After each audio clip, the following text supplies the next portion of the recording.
El sonido de una campana de iglesia, lejano, casi un recuerdo. Luego, un disparo, seco, cercano, mortal. El aire húmedo y salado del puerto se espesa, cargado con el olor a pólvora y a miedo. En un callejón que el sol no se atreve a tocar, un joven infante de marina estadounidense se aplasta contra una pared de estuco. Su rostro, apenas salido de la adolescencia, es una máscara de sudor y polvo. Su respiración es un fuelle roto, un sonido animal en el silencio antinatural que ha caído sobre Veracruz. A unos metros, su sargento yace inmóvil, una pregunta sin respuesta sobre los adoquines. El joven mira hacia las azoteas, pero no ve nada, solo el humo de un rifle solitario, disipándose como un fantasma. Le habían dicho que sería un paseo, tomar la aduana y terminar antes del almuerzo, pero la ciudad no se rindió. La ciudad se convirtió en el enemigo. Cada ventana, una amenaza, cada sombra, una tumba potencial. Su confianza, forjada en el acero de los acorazados anclados en la bahía, ahora ya se echa añicos a sus pies. ¿Cómo llegó a suceder esto? ¿Cómo la fuerza de invasión más formidable del planeta, equipada con la tecnología y la doctrina militar más avanzadas de su tiempo, se encontró acorralada, cazada y humillada en las calles de una ciudad que había descartado como irrelevante? ¿De qué manera un plan diseñado para ser una demostración de poder, una simple acción policial, se transformó en una lucha desesperada por la supervivencia contra un enemigo que no llevaba uniforme, que no tenía un cuartel general, pero que estaba en todas partes? La respuesta no se encuentra en los manuales de táctica ni en el calibre de las armas. La respuesta es más antigua, más profunda y mucho más peligrosa. Comienza no con un disparo, sino con una palabra que ha derribado imperios y ha convertido a héroes en necios a lo largo de toda la historia humana: arrogancia.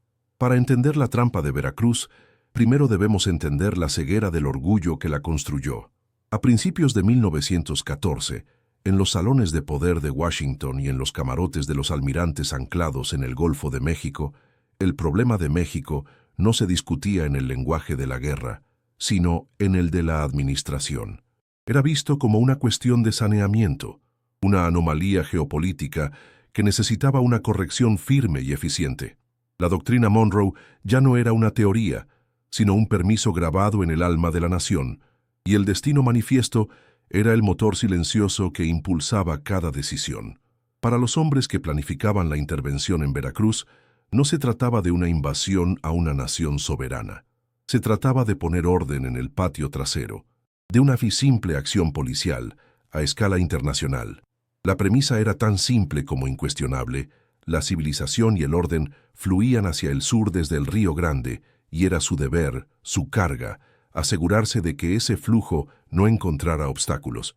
Era una lógica impecable, construida sobre cimientos de acero, pólvora y un absoluto desprecio por la voluntad de aquellos a quienes pretendían disciplinar. La manifestación física de esta confianza flotaba en las aguas azules frente a la costa de Veracruz. Era una flota de acorazados, los Dreadnoughts, maravillas de la era industrial: el USS Florida, el USS Utah, el USS Arkansas. No eran simplemente barcos, eran ciudades flotantes de acero, cada una un argumento irrefutable del poderío estadounidense. Sus cañones de 12 pulgadas podían lanzar proyectiles del peso de un automóvil pequeño a kilómetros de distancia, capaces de convertir en polvo cualquier defensa costera en cuestión de minutos. Desde sus cubiertas, los oficiales observaban el perfil de la ciudad con binoculares, viéndola no como un hogar para miles de almas, sino como un objetivo en un mapa. La asimetría era tan vasta, tan abrumadora, que la idea misma de una resistencia seria parecía absurda. Era el poder industrial del siglo XX enfrentándose a lo que consideraban los vestigios de un siglo anterior. Una fuerza como esta no negocia los términos de la realidad, simplemente impone una nueva. Esta confianza en el metal se reflejaba en la confianza en la carne. Los hombres que desembarcarían eran los marines de los Estados Unidos, una fuerza forjada en la disciplina prusiana y equipada con el mejor rifle de infantería de su tiempo, el Springfield M1903. Era un arma precisa, de cerrojo rápido y letal a distancias que superaban con creces las de los viejos fusiles que esperaban encontrar. Cada marine era un profesional, entrenado para actuar como una pieza en una máquina perfectamente sincronizada. Su doctrina se basaba en la ciencia de la guerra: potencia de fuego abrumadora, maniobras coordinadas y una cadena de mando inquebrantable. En sus mentes se contrastaban con los ejércitos revolucionarios mexicanos, a quienes veían como bandas desorganizadas, impulsadas por la pasión y la lealtad personal, no por la fría lógica militar. Eran el futuro del combate, y estaban a punto de dar una lección a un pueblo anclado en el pasado. Dentro de la sala de planificación del almirante Frank Friday Fletcher, los mapas de Veracruz estaban extendidos bajo la luz de las lámparas. Los informes de inteligencia eran leídos con una certeza clínica, desprovista de cualquier matiz cultural. En estos documentos, la guarnición del Ejército Federal Mexicano era descrita como poco fiable, sus lealtades tan cambiantes como el viento. Las milicias civiles, si es que existían, eran descartadas como una turba armada, más un problema de control de multitudes que una amenaza militar. Y luego estaban los cadetes de la escuela naval. Las palabras utilizadas para describirlos eran condescendientes, casi paternalistas: niños jugando a ser soldados, un gesto simbólico de honor antes de una rendición inevitable. No había en todo el análisis ni una sola línea que considerara la posibilidad de que estos niños pudieran luchar con la ferocidad de hombres que defienden lo único que les queda, el honor de su uniforme y su tierra. El plan de operaciones, nacido de esta evaluación, era una obra de elegante simplicidad. Reflejaba la confianza absoluta de sus creadores. Se ejecutaría en 3 fases claras, casi como un ejercicio de entrenamiento.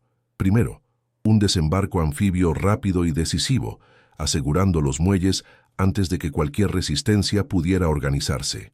Segundo, la captura simultánea de los objetivos clave, la aduana, para cortar el flujo de armas alemanas destinadas al gobierno de Victoriano Huerta, la estación de telégrafos, para controlar la información, y la estación de ferrocarril, para aislar la ciudad. Tercero, establecer un perímetro y esperar la inevitable desintegración de la autoridad local. En ninguna parte del plan se asignaban recursos significativos para el combate urbano prolongado. No se contemplaba una lucha casa por casa. La operación fue bautizada no como una batalla, sino como la ocupación de Veracruz. El nombre mismo era una profecía de su éxito. Para comprender la profundidad de esta ceguera, hay que entender que no se trataba solo de una subestimación militar. Era una subestimación filosófica. La mentalidad estadounidense de la época se veía a sí misma como la portadora de la modernidad. Veían a México a través de una lente teñida de paternalismo, como una nación joven y febril, atrapada en un ciclo de violencia y corrupción. Su intervención, en sus mentes, no era un acto de agresión, sino una cirugía necesaria. Eran los médicos que llegaban para curar a un paciente enfermo, aunque el paciente se resistiera al tratamiento. Esta convicción de superioridad moral era el combustible que alimentaba su arrogancia. Les permitía ignorar la soberanía de México porque, desde su perspectiva, una nación tan caótica apenas la merecía. No estaban conquistando, estaban estabilizando. No eran invasores, eran salvadores renuentes. Y esta creencia era quizás su arma más poderosa y, a la vez, su vulnerabilidad más fatal. En toda la meticulosa planificación, en todas las toneladas de acero y en los miles de cartuchos de munición, había un vacío estrepitoso. Faltaba el factor humano, el elemento impredecible que ninguna ecuación militar puede resolver. Los informes de inteligencia contenían datos sobre el número de soldados y el calibre de sus armas, pero no decían nada sobre el carácter del pueblo veracruzano. No mencionaban que el título de la ciudad, 24 veces heroica, no era una formalidad poética, sino una cicatriz ganada en la carne de su historia, defendiéndose de españoles, franceses y los propios estadounidenses en el pasado. No había un análisis del concepto de honor que llevaría a un puñado de cadetes a enfrentarse a una flota entera. Habían medido todo lo que se podía contar, pero habían ignorado por completo lo que realmente contaba. el espíritu de un lugar que se negaba a ser borrado. La noche antes del desembarco, a bordo del buque insignia, las órdenes finales fueron dadas con una calma que rayaba en lo casual. Los oficiales, reunidos en el comedor, escucharon un plan que ya conocían de memoria. Se les recordó la importancia de la disciplina y de minimizar las bajas civiles, no por humanidad, sino por la óptica política de la misión. La frase que resonó en el aire salado fue una encapsulación perfecta de su mentalidad. Esperen una resistencia mínima, si es que la hay. Tomen sus objetivos rápidamente. Estaremos terminados antes del almuerzo. No había duda en la voz del comandante, ni una sombra de incertidumbre en los rostros de sus hombres. Estaban en la cima de su poder, en la víspera de lo que creían sería otra página gloriosa y sin esfuerzo en la historia de su nación. El castillo de la arrogancia estaba completo, sus torres brillando bajo la luna del Caribe, sin saber que sus cimientos estaban construidos sobre arena. Al amanecer del 21 de abril de 1914, el sonido de las cadenas de los anclajes y los motores de las lanchas de desembarco rompió el silencio del mar. Los marines, con sus equipos perfectamente ajustados y sus rifles engrasados, descendieron por las redes hacia las embarcaciones que los llevarían a la orilla. El sol se levantaba sobre una ciudad que parecía dormida, pacífica, a sus iglesias y edificios coloniales recortados contra un cielo pálido. Desde el mar, Veracruz era una postal, una promesa de una victoria fácil. El plan era perfecto en el papel. Los hombres eran la élite de una nación poderosa. El acero de sus barcos era invencible. Pero el papel no sangra, y el acero no puede combatir a un fantasma. La primera bota estadounidense que tocó la arena de Veracruz no fue un paso hacia la conquista, sino un paso hacia una trampa que la historia misma se había encargado de tender. Pero al otro lado de la bahía, en las calles silenciosas de Veracruz, se llevaba a cabo una preparación de naturaleza completamente distinta. No se pulía el acero, ni se contaba la munición con la fría eficiencia de una máquina industrial. Aquí, el arma principal no era el rifle, sino la geografía. La munición no era la pólvora, sino la memoria. Mientras los estadounidenses estudiaban mapas náuticos, los defensores de Veracruz leían el terreno con los pies. No necesitaban brújulas ni teodolitos. Su conocimiento era íntimo, grabado en generaciones de vida cotidiana. Sabían qué callejón se convertía en un callejón sin salida bajo la sombra de la tarde, qué azotea ofrecía una línea de fuego perfecta sobre la plaza principal y qué portal de piedra podía detener las balas de un rifle moderno. Su preparación no era una ciencia de la guerra, sino un arte de la supervivencia, una conversación silenciosa entre el hombre y la ciudad que lo había visto nacer. La defensa de Veracruz no tenía un único cerebro, sino un sistema nervioso que recorría cada rincón de la ciudad. El comandante militar oficial, el general Gustavo Maas, emitió la orden que se convertiría en el alma de la resistencia: no rendirse. Pero esta no era una orden que requiriera una cadena de mando tradicional para ser ejecutada. Se convirtió en un juramento personal, susurrado de vecino a vecino, de padre a hijo. La verdadera planificación no ocurría en un cuartel general, sino en las cantinas, en los patios de las vecindades y en los muelles donde los estibadores, con las manos encallecidas por el trabajo, discutían los mejores lugares para levantar una barricada. No era un ejército preparándose para la batalla. Era un organismo vivo, un ecosistema de desafío que se preparaba para rechazar un cuerpo extraño. Cada ciudadano se convirtió en un centinela, cada familia en una guarnición. El conocimiento del terreno era su ventaja asimétrica, la variable que ninguna ecuación militar estadounidense había considerado. Un marine invasor veía una calle estrecha como un simple conducto para avanzar del punto A al punto B. Un veracruzano veía un túnel de la muerte, un canal diseñado para atrapar al enemigo en un fuego cruzado desde ventanas y balcones invisibles. El estadounidense veía una iglesia como un punto de referencia en su mapa. El local veía una atalaya perfecta, un nido de francotirador santificado por la historia. Esta no era una ciudad de ángulos rectos y avenidas predecibles. Era un laberinto colonial, un organismo de estuco y piedra que respiraba y se movía. Intentar conquistarla con tácticas de libro de texto era como intentar cazar a un jaguar en su propia selva con las reglas de un duelo de salón, una invitación a la humillación y a la muerte.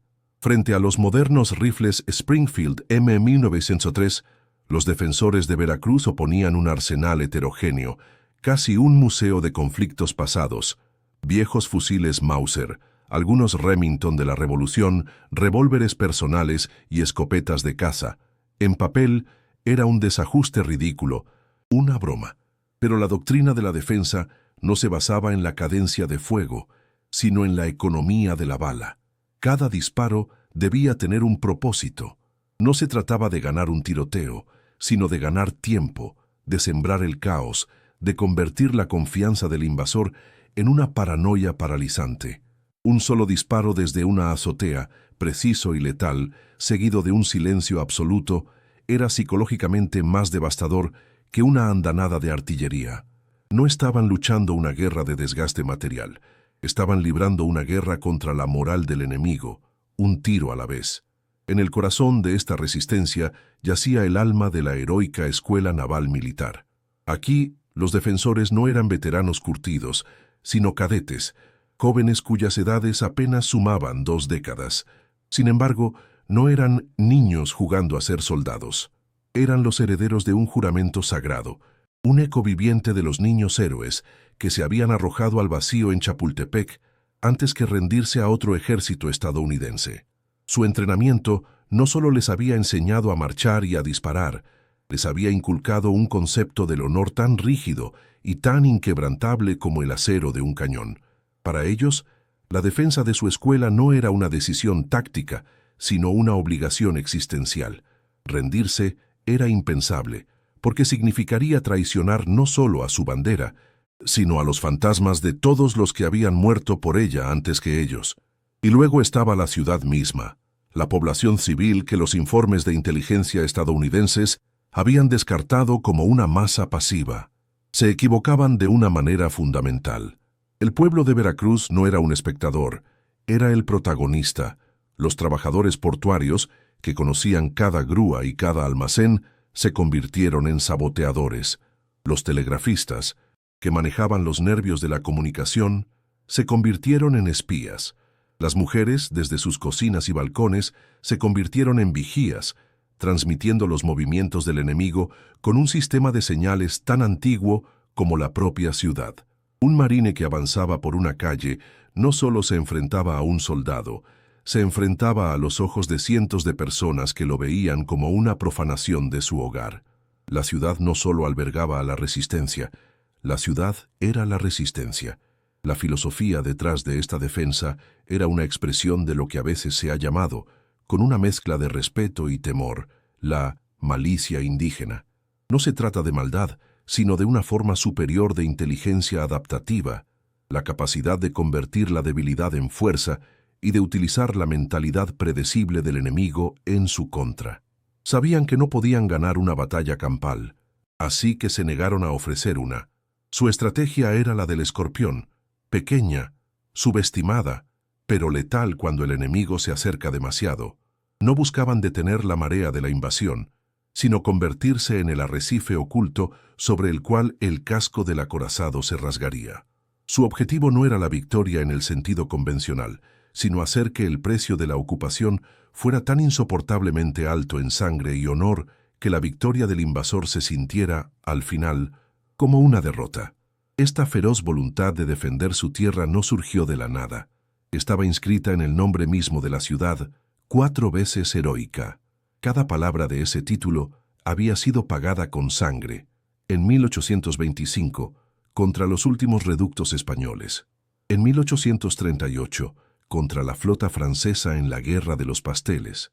En 1847, contra la invasión estadounidense durante la Guerra México-Americana.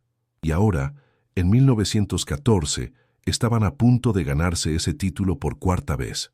Las paredes de Veracruz tenían memoria. Los adoquines de sus calles habían absorbido la sangre de defensores anteriores. Luchar por Veracruz no era defender un simple puerto, era defender un símbolo, un bastión de la soberanía mexicana que se había negado a doblegarse ante imperios y superpotencias.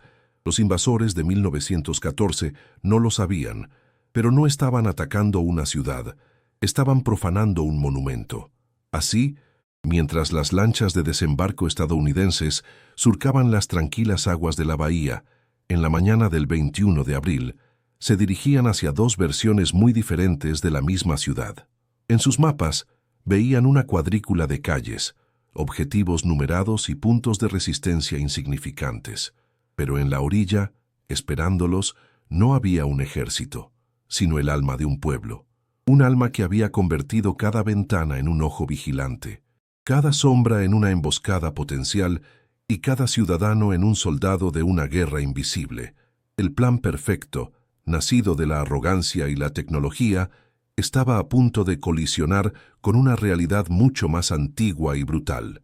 La pregunta que flotaba en el aire salado no era si los marines tomarían la aduana antes del almuerzo, sino qué quedaría de su confianza cuando el espíritu de Veracruz decidiera despertar. Las primeras lanchas tocaron la arena con un suave susurro, una disonancia casi poética con la violencia que transportaban. Los marines desembarcaron con la precisión mecánica de un reloj suizo, formando líneas perfectas en la playa.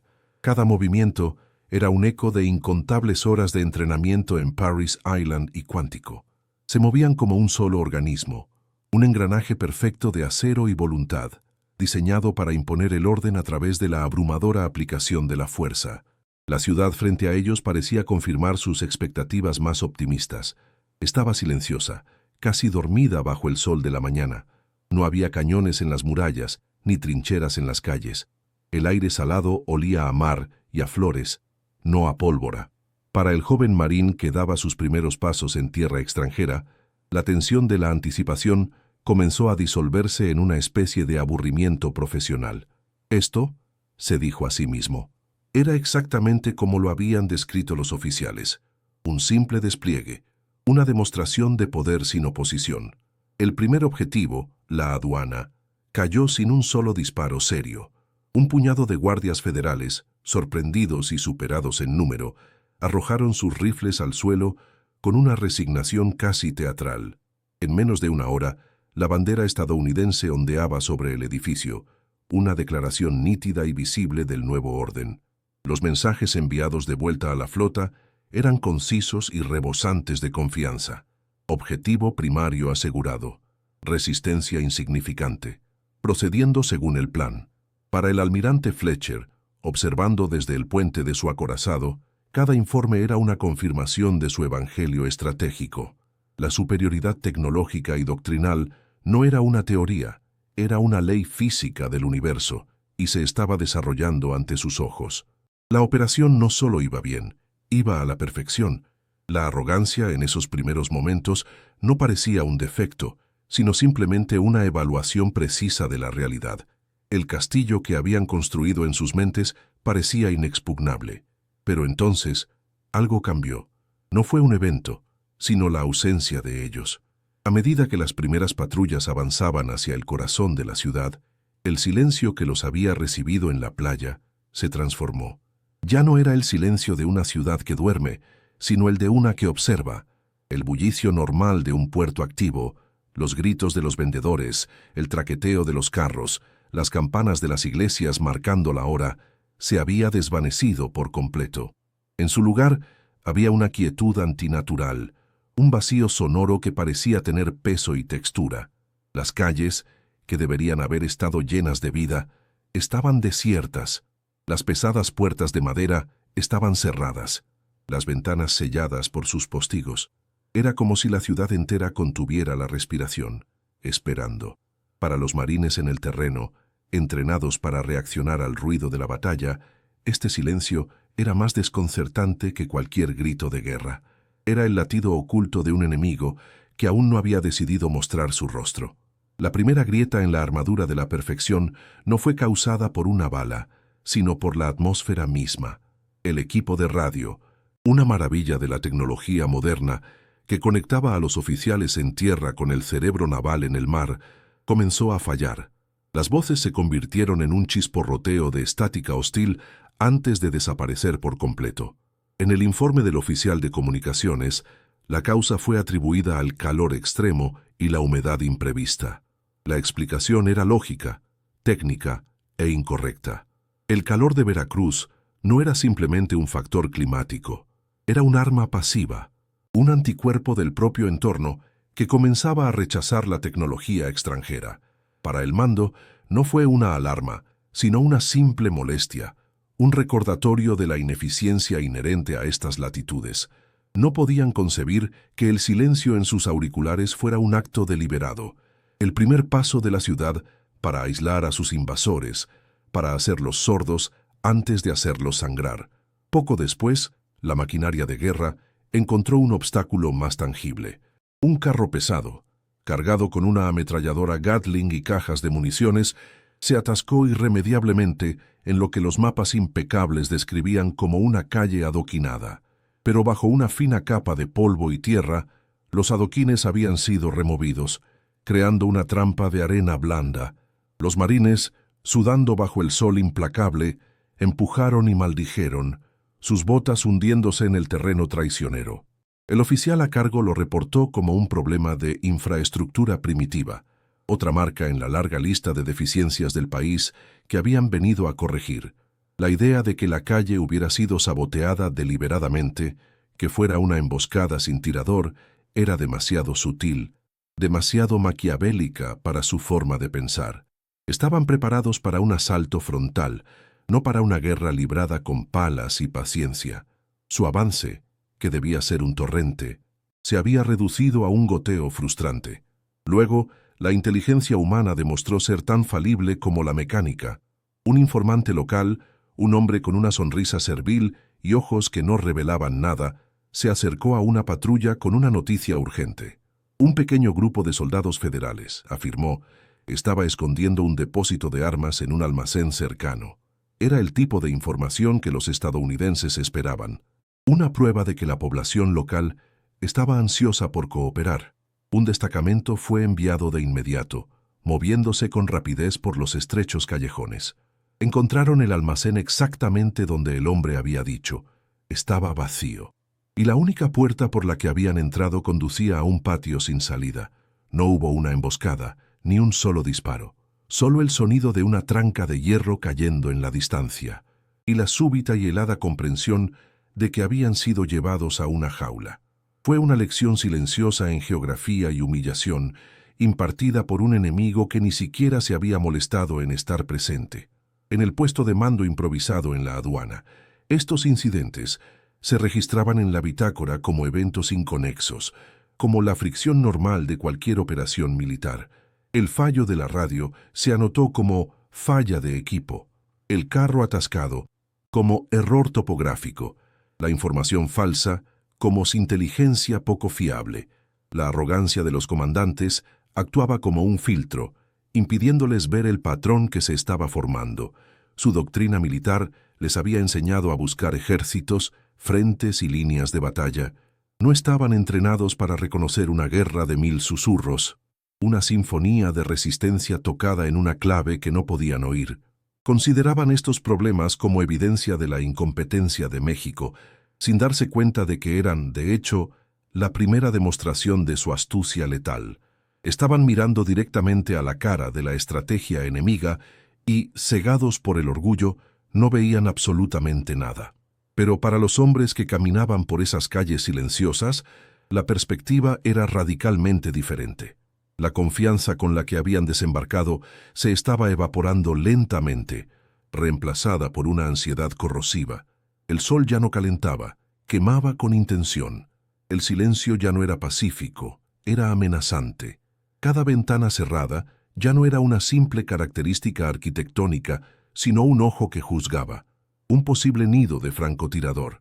Los marines comenzaron a caminar más pegados a las paredes, sus ojos escudriñando las azoteas, sus rifles ya no colgados del hombro, sino sostenidos firmemente contra el pecho.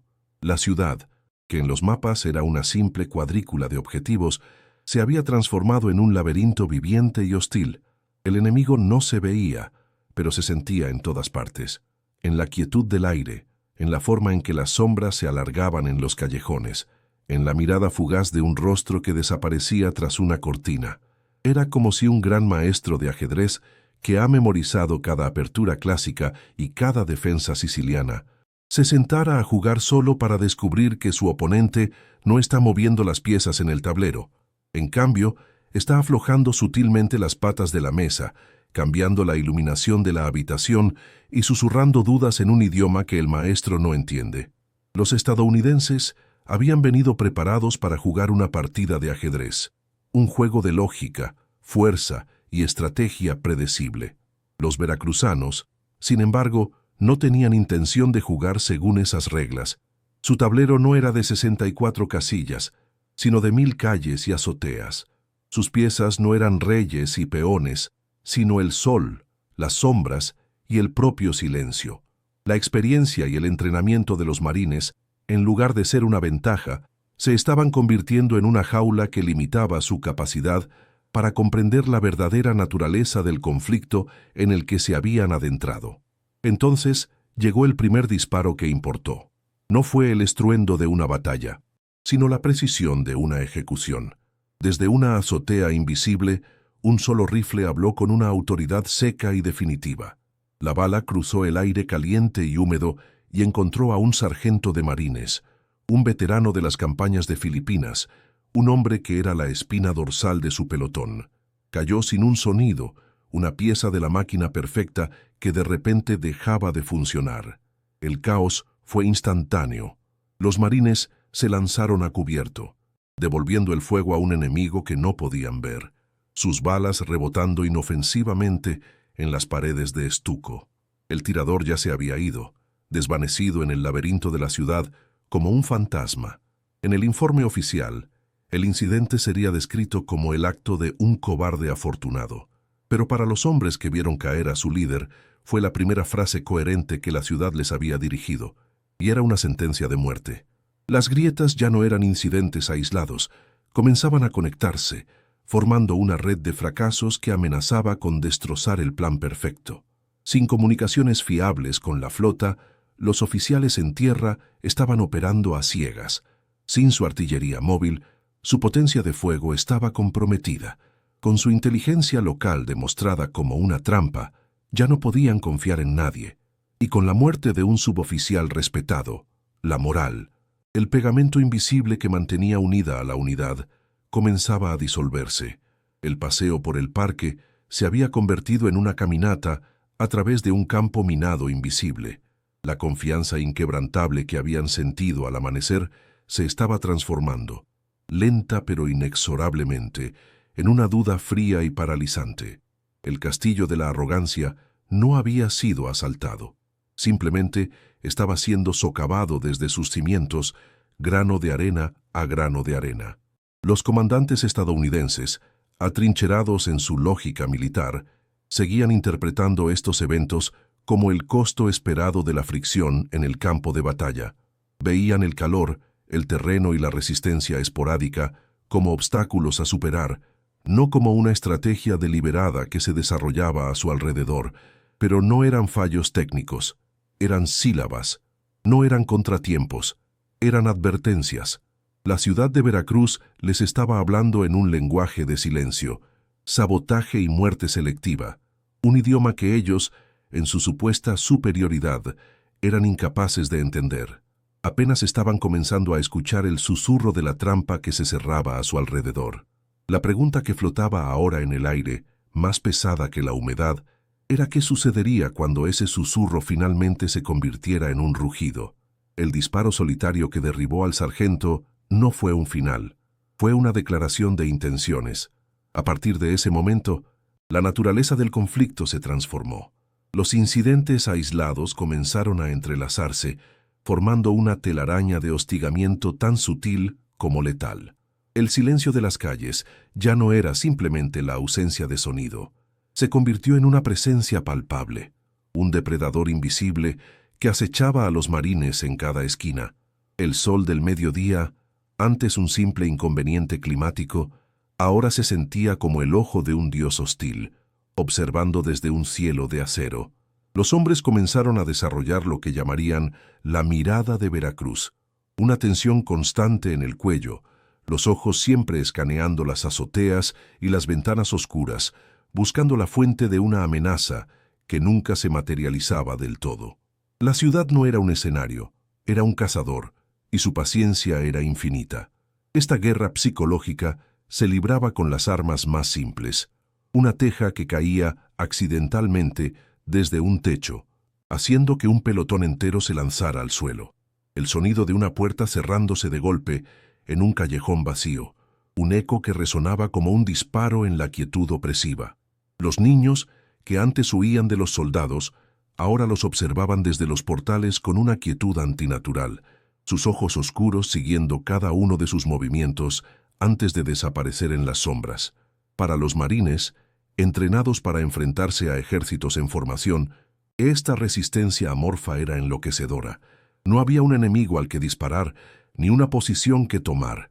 El enemigo era la atmósfera misma, una red de hostilidad tejida con miradas, silencios y la geografía laberíntica de una ciudad que se negaba a ser domesticada. La confianza profesional con la que habían desembarcado se había agriado, convirtiéndose primero en frustración y luego en una ansiedad corrosiva. Las conversaciones en las patrullas cesaron, reemplazadas por un silencio tenso, cada hombre perdido en el cálculo de su propia supervivencia. El rifle Springfield, que en los campos de entrenamiento se sentía como una extensión de su voluntad, ahora parecía un peso inútil contra un enemigo que no ofrecía un blanco claro. La doctrina militar que les habían enseñado se basaba en la lógica y el orden, pero aquí no había ninguno. Era como intentar aplicar las reglas de la geometría a un organismo vivo que cambiaba de forma a cada instante. La ciudad estaba desmantelando su entrenamiento, pieza por pieza, reemplazando la disciplina con el instinto primario del miedo. La máquina de guerra perfecta comenzaba a mostrar signos de fatiga mental. Luego, la guerra invisible se volvió tangible, atacando el vientre blando de la fuerza de ocupación, sus líneas de suministro. No fueron ataques a gran escala, sino pinchazos precisos y desmoralizadores. Un convoy de mulas que transportaba agua potable desde los muelles perdía un animal por el disparo de un francotirador que nunca era visto. Un carro con suministros médicos aparecía con una rueda misteriosamente rota, abandonado en un callejón estrecho.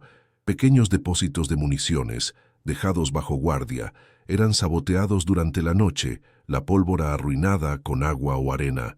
Cada uno de estos actos era militarmente insignificante, pero su efecto acumulativo era devastador para la moral. Hacía que la ocupación fuera un esfuerzo agotador y constante, una sangría lenta que minaba la fuerza y la voluntad de los invasores. El mensaje era claro: no estáis seguros en ninguna parte, ni siquiera detrás de vuestras propias líneas. Los exploradores, enviados para cartografiar las zonas más intrincadas de la ciudad, comenzaron a experimentar el fenómeno de la desaparición temporal. Un equipo de 2 hombres, que se adentraba en un distrito de callejones, perdía el contacto durante horas, solo para reaparecer más tarde, desorientados, sin sus mapas y, a veces, sin sus rifles. No informaban de un combate, sino de haberse sentido guiados hacia callejones sin salida, de haber escuchado pasos que los seguían y de una sensación abrumadora de estar siendo observados y conducidos como ganado. Eran liberados no por piedad, sino como un mensaje para los demás. La ciudad no solo se defendía, jugaba con ellos. Los estaba despojando de su sentido de la orientación, de su confianza en sus propias percepciones, convirtiendo su misión de reconocimiento en un ejercicio de humillación psicológica. Para los comandantes estadounidenses, atrincherados en la relativa seguridad de la aduana, este patrón de hostigamiento era una afrenta a la lógica militar. Sus informes hablaban de una resistencia cobarde y no coordinada, negándose a ver la sofisticada estrategia que se desarrollaba ante sus ojos. Su arrogancia les impedía admitir que estaban siendo superados tácticamente por un enemigo que despreciaban. La frustración en el puesto de mando era palpable. Habían venido a ejecutar una operación limpia y quirúrgica, y en su lugar se encontraban empantanados en una guerra de guerrillas urbana para la que no estaban preparados ni doctrinal ni mentalmente. La presión para producir resultados para aplastar esta insolente resistencia, comenzó a crecer, nublando su juicio y empujándolos hacia decisiones cada vez más imprudentes. La respuesta del mando no fue la adaptación, sino la escalada. Si el enemigo se escondía en las sombras, lo arrastrarían a la luz por la fuerza. Se ordenaron patrullas más grandes y agresivas, con la instrucción de demostrar fuerza en cada calle. Se iniciaron registros casa por casa en los barrios sospechosos de albergar a los tiradores.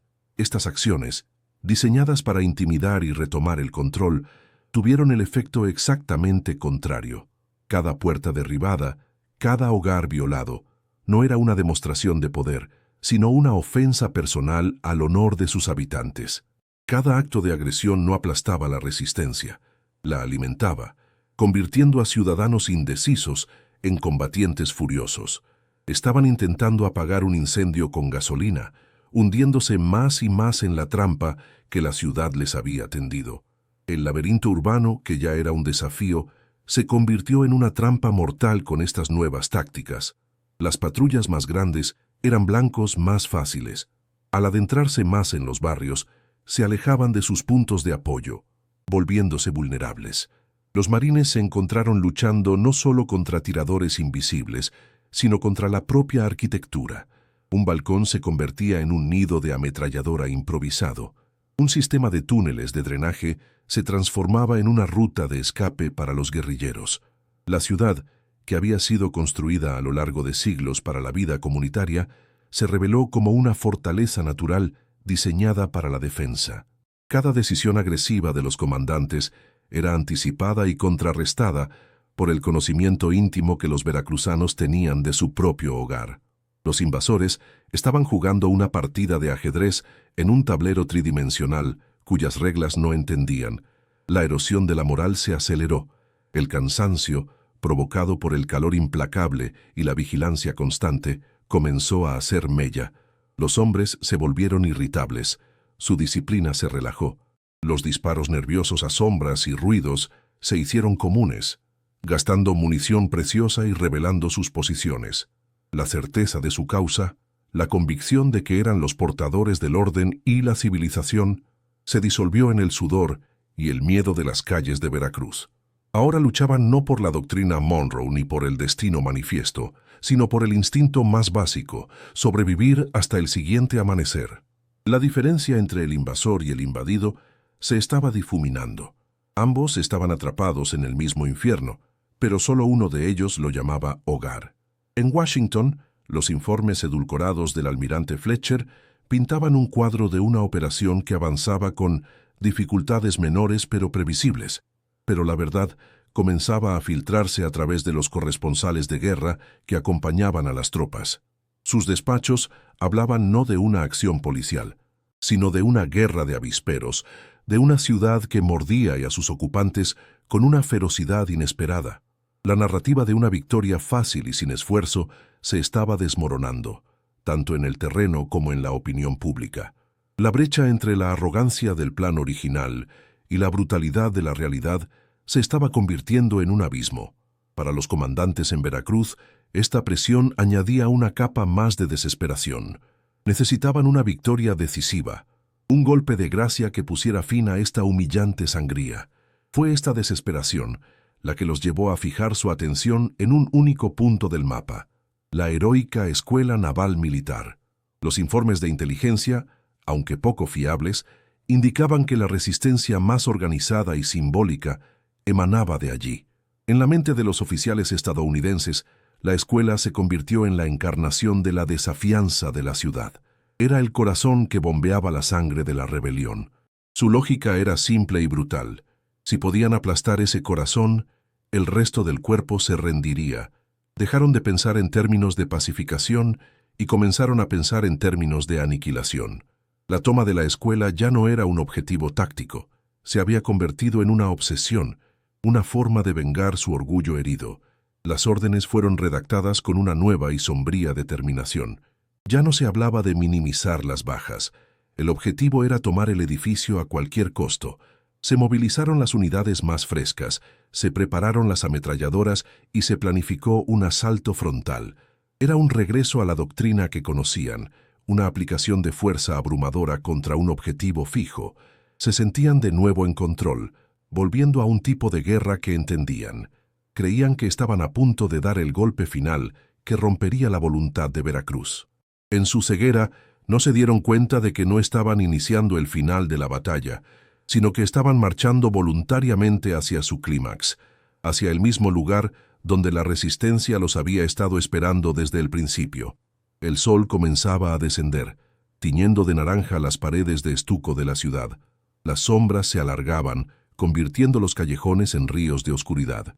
Mientras los marines se preparaban para el asalto, un tipo diferente de preparación tenía lugar dentro de los muros de la escuela naval.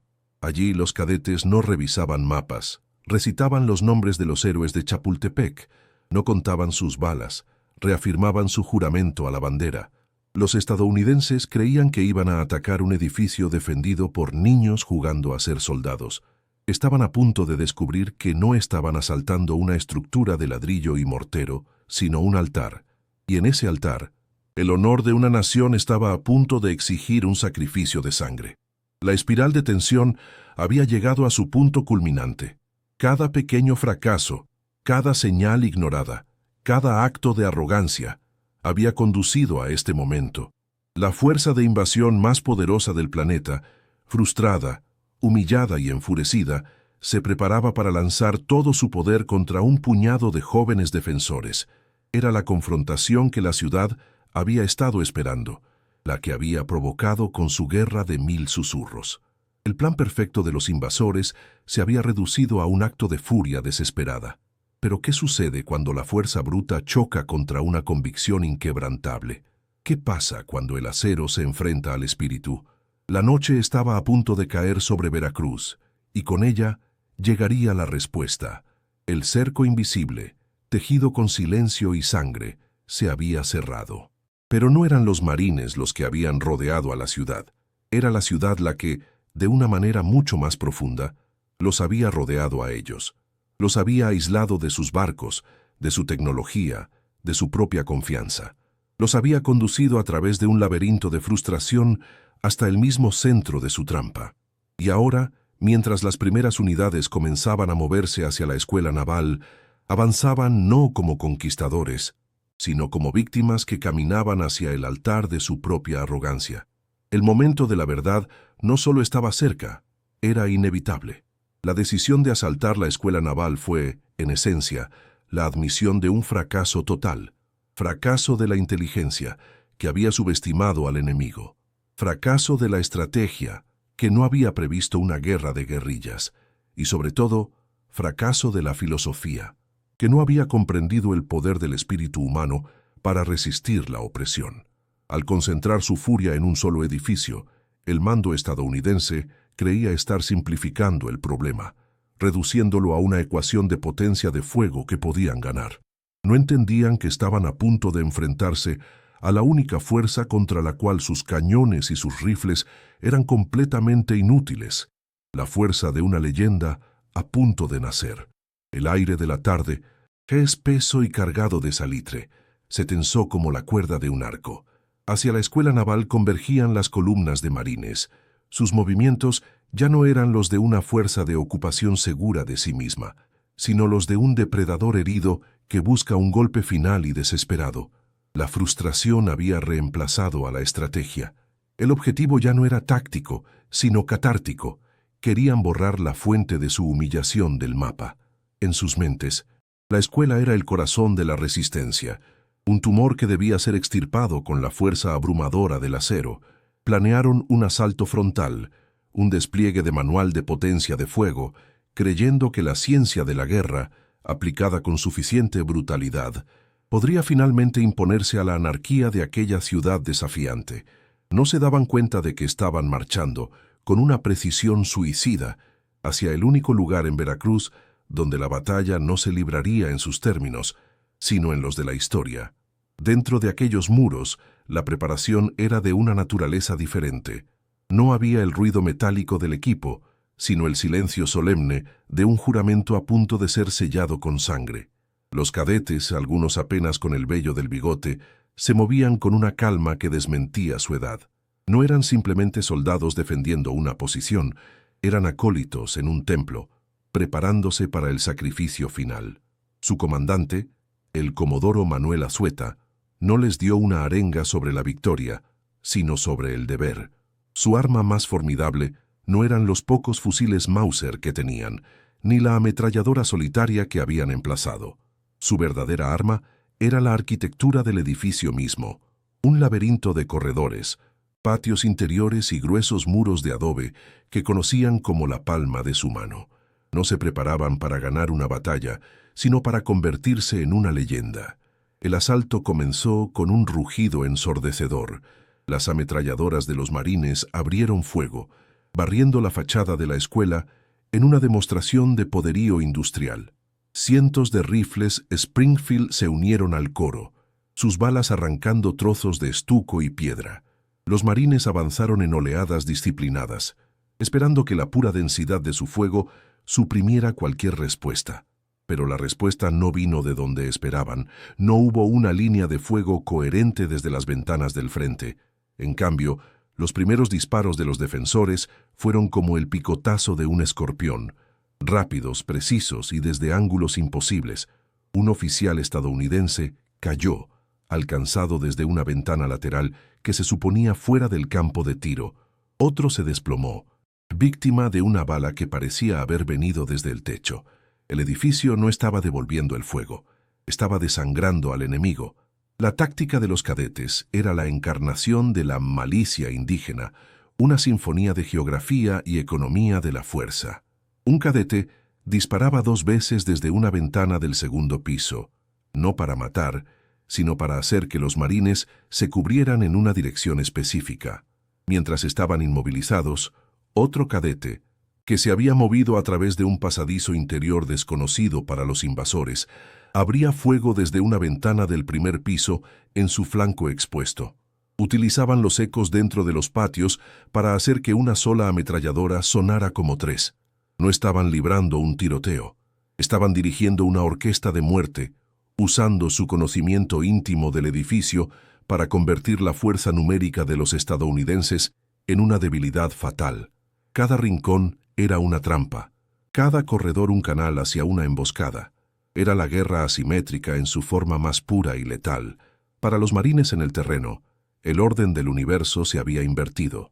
Su entrenamiento, su disciplina, su superioridad tecnológica, todo se evaporó en un torbellino de confusión y pánico. Estaban siendo atacados desde el frente, desde los flancos, y parecía que incluso desde arriba y desde atrás. El enemigo parecía estar en todas partes a la vez. Una fuerza fantasmal que golpeaba y se desvanecía antes de que pudieran responder. La cadena de mando se rompió cuando los suboficiales, los pilares de la unidad, fueron blanco de tiradores expertos. Los marines, reducidos a individuos aterrorizados, devolvían el fuego a ventanas vacías, sus balas impactando inofensivamente en muros de 1 metro de espesor.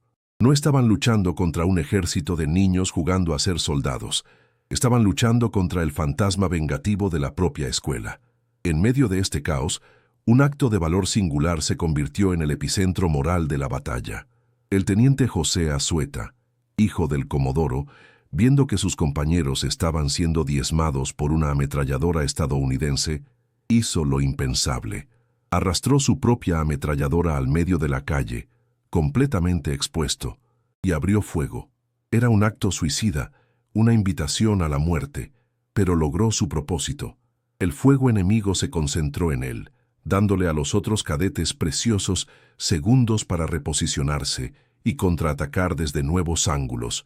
Herido una y otra vez, Azueta continuó disparando.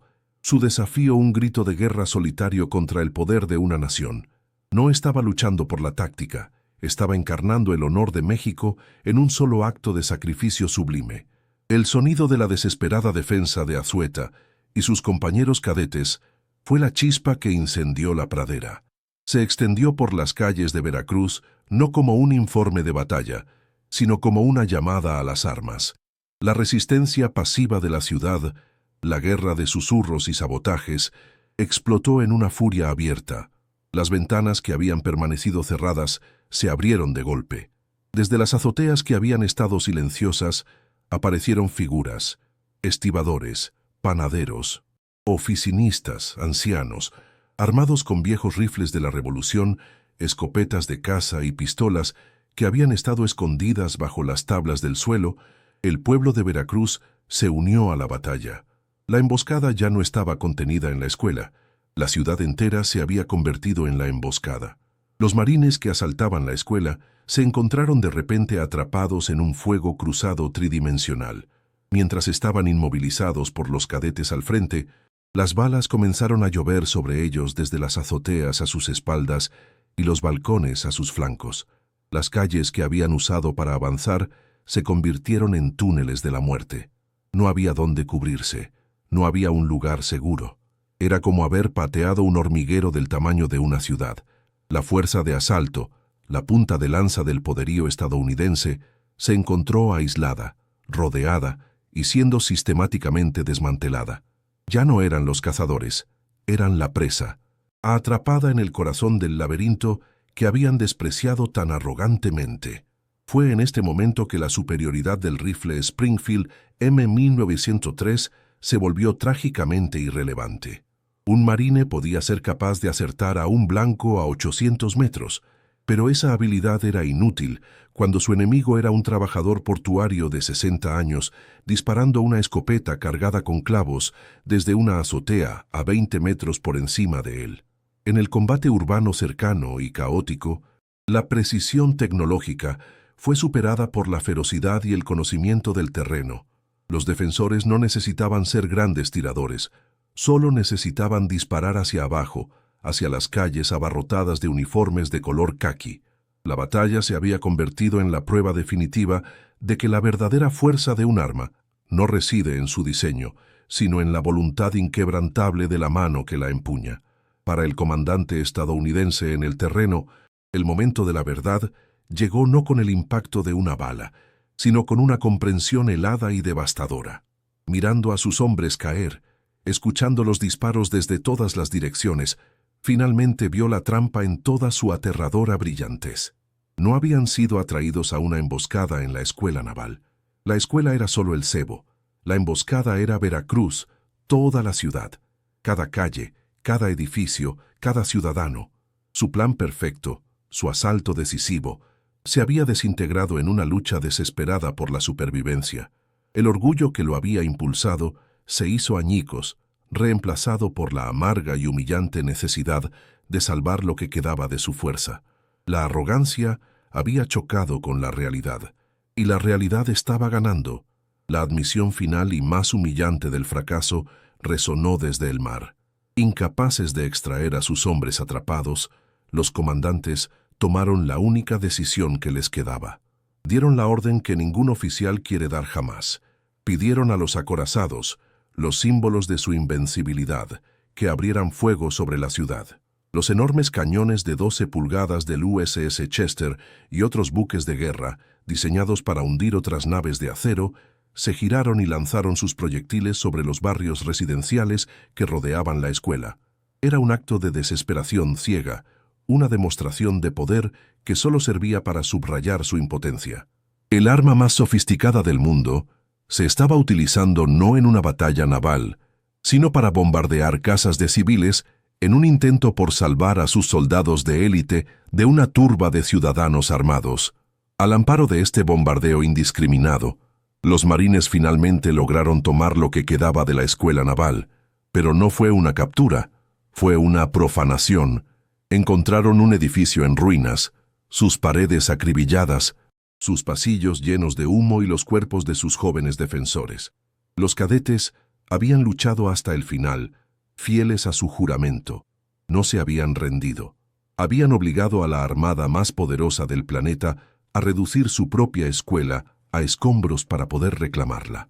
Los estadounidenses habían ganado un montón de ladrillos destrozados, pero los cadetes de Veracruz habían ganado la inmortalidad. Habían perdido sus vidas, pero habían salvado el honor de su nación.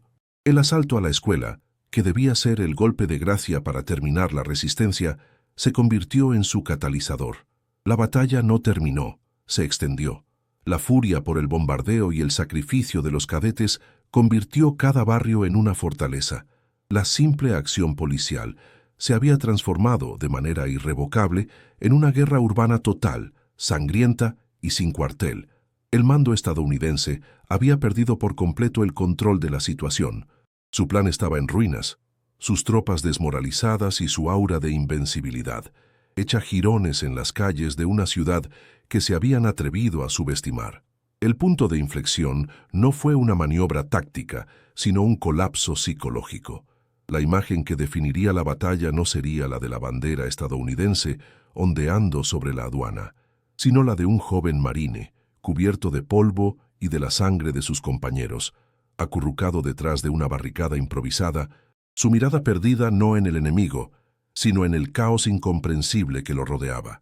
La máquina de guerra perfecta, forjada en la lógica industrial y la confianza imperial, había sido rota, no por un ejército rival, sino por el espíritu indomable de un pueblo que le recordó al mundo una verdad antigua y peligrosa.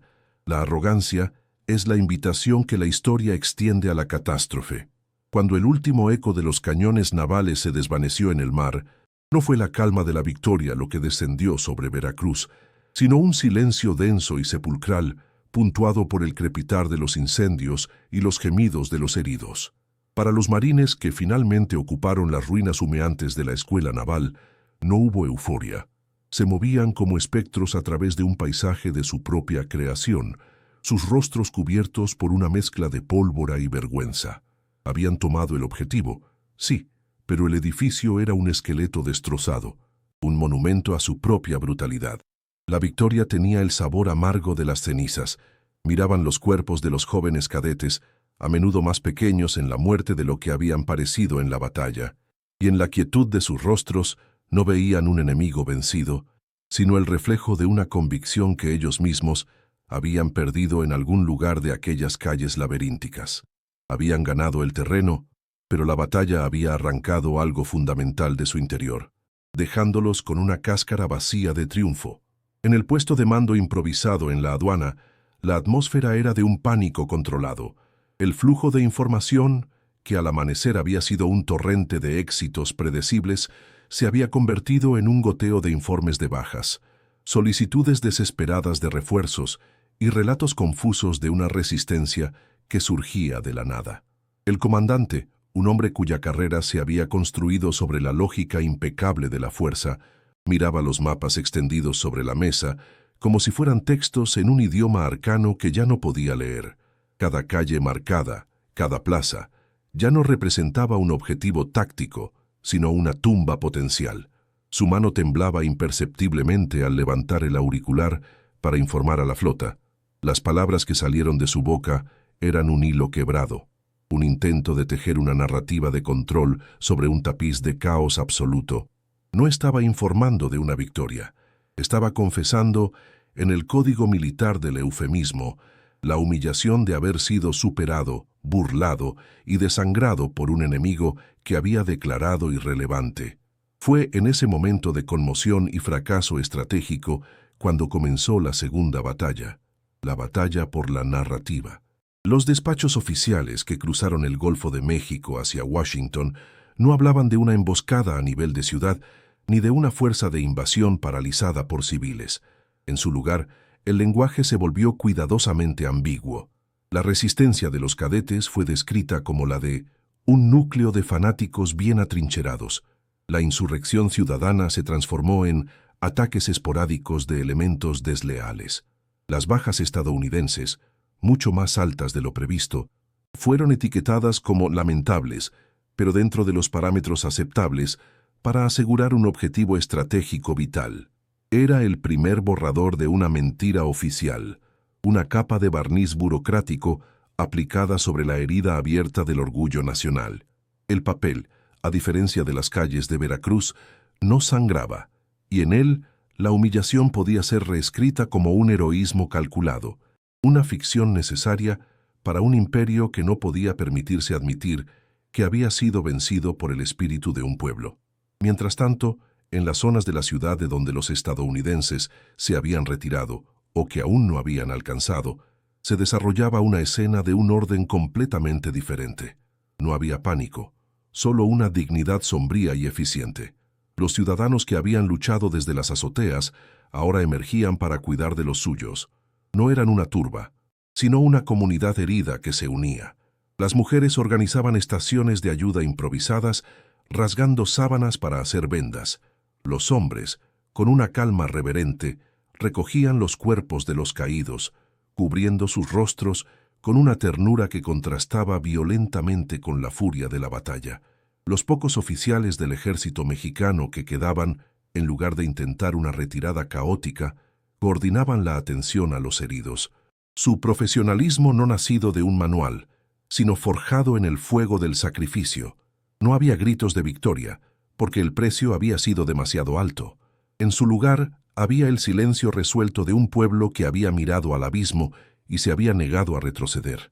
El verdadero costo de la arrogancia no se medía en el número de cuerpos, sino en la naturaleza de las heridas. Los marines heridos eran atendidos por médicos militares que luchaban contra las infecciones causadas por balas oxidadas y metralla improvisada, armas de una guerra que no entendían. Pero las heridas más profundas no eran físicas, eran las heridas en la psique de una fuerza que se creía invencible, la duda sembrada en el corazón de cada soldado que ahora miraba cada ventana no como parte de un edificio, sino como un ojo que podía traer la muerte. En contraste, los defensores de Veracruz, a pesar de sus terribles pérdidas, habían obtenido una victoria que ninguna fuerza de ocupación podía arrebatarles.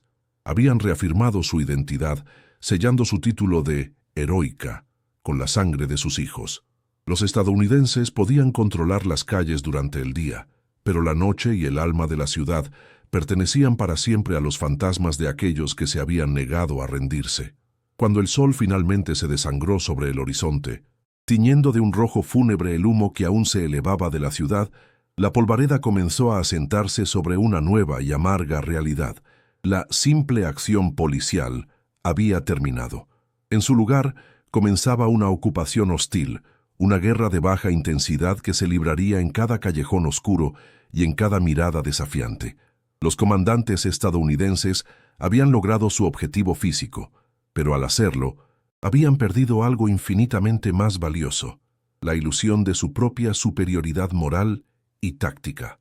Habían aprendido de la manera más brutal que se puede ocupar un territorio, se puede bombardear una ciudad y se puede izar una bandera sobre sus ruinas, pero no se puede conquistar la voluntad de un pueblo que ha decidido que la muerte es un precio aceptable por el honor. La batalla de Veracruz había terminado. Pero la lección apenas comenzaba a grabarse en las páginas de la historia.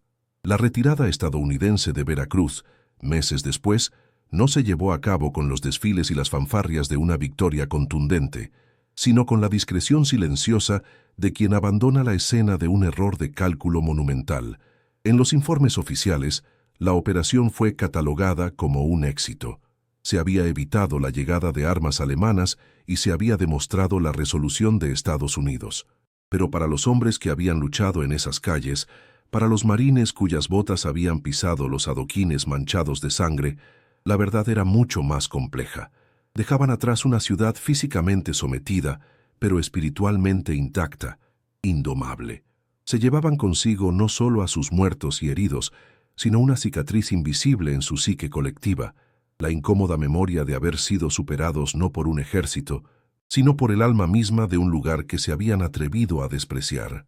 La victoria, si es que podía llamarse así, era hueca, un trofeo ganado a un costo de honor que superaba con creces su valor estratégico. Para México, la narrativa fue radicalmente opuesta. La caída de Veracruz no fue registrada en los anales de su historia como una derrota, sino como un bautismo de fuego que forjó una leyenda. El sacrificio de los cadetes de la Escuela Naval y de los ciudadanos anónimos que lucharon a su lado se convirtió instantáneamente en un mito fundacional para una nación en plena revolución, un grito de unidad en medio del caos. Los nombres de Manuel Azueta y su hijo José no fueron susurrados como los de víctimas, sino proclamados como los de mártires, herederos directos del legado de los niños héroes de Chapultepec. La historia de su resistencia se contó en corridos, se imprimió en periódicos populares y se enseñó a los niños no como una lección de táctica militar, sino como una parábola sobre el honor.